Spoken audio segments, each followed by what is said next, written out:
Welcome, my friends, to the darkest corners. Today's tales are paranormal. Hope you enjoy. The whispering walls of Blackwood Manor. They called it Blackwood Manor, a voice whispers, gravelly and full of trepidation. A place where shadows clung heavier than dust, and the silence was deafening. Hey everyone, Alex here. You know I've explored some pretty messed up places in my time. Abandoned asylums, forgotten cemeteries, even that old morgue down by the docks. But nothing prepared me for Blackwood. We heard the stories, of course, Alex narrates, his voice layered over the footage. Local legends about the Blackwood family, how they vanished overnight, leaving everything behind. And the whispers. People said you could hear them, coming from inside the house. The air was thick, heavy, Alex recalls back in the present, like it was holding its breath. And the cold, it wasn't just temperature, it felt ancient. That was the first sign, Alex says, a nervous chuckle escaping him. Just a draft, right? Old house, but then. We started hearing it, faint at first, like someone was talking just out of earshot, mumbling. It sounded distressed. We tried to debunk it, obviously, Alex continues.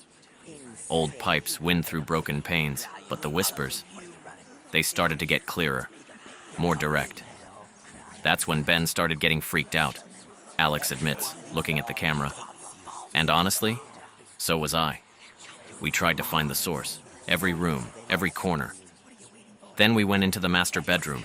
Alex's voice drops. And that's where it got personal. It was calling a name, Alex recounts, his voice barely above a whisper himself.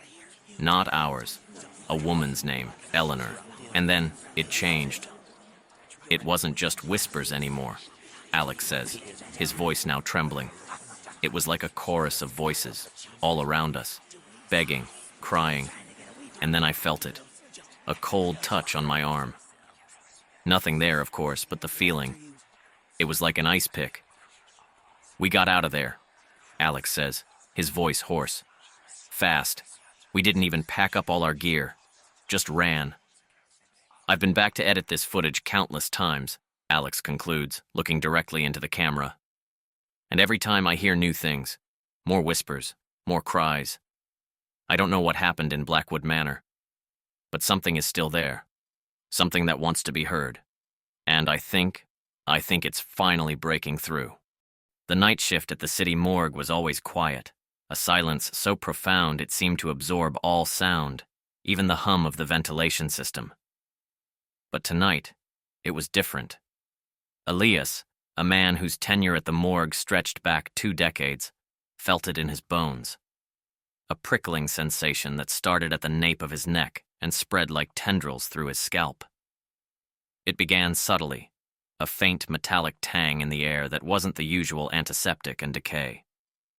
Then came the cold, not the regulated chill of the refrigeration units, but a sudden, piercing drop in temperature that made his breath visible. Elias, a staunch man of science, initially dismissed it as a faulty thermostat. As he moved between the steel tables, checking toe tags, he heard it. A soft, almost imperceptible whisper.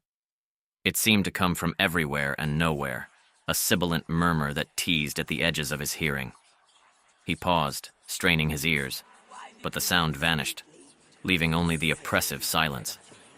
Later, while cataloging a new arrival, a young woman who had succumbed to a sudden illness, the whispers returned, clearer this time.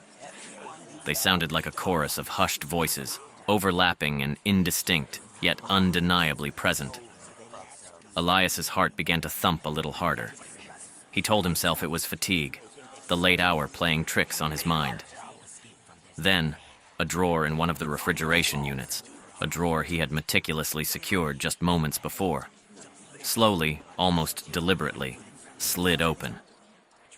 Elias stared, his breath catching in his throat. The faint, rhythmic creak of the metal was the only sound in the vast room. He watched, transfixed as it remained open, revealing the shadowy form within. Fear, cold and sharp, finally pierced through his scientific rationale. He slammed the drawer shut, the clang echoing through the morgue. He fumbled for his flashlight, its beam dancing erratically as his hand trembled. He spent the rest of the night huddled in his small office, the fluorescent lights buzzing overhead, a flimsy shield against the encroaching dread. Every creak of the old building, every gust of wind rattling the windows, sent a jolt of terror through him. He swore he could still hear the whispers, just outside his door, a soft, insistent plea. When dawn finally broke, painting the sky in hues of pale pink and orange, Elias emerged from the morgue, a shaken man. The sterile air of the morning felt like a cleansing breath. He knew, with an unsettling certainty, that the morgue was not just a place of the dead, but a place where the dead sometimes refused to rest. And he, Elias, had been given a chilling glimpse into their restless world.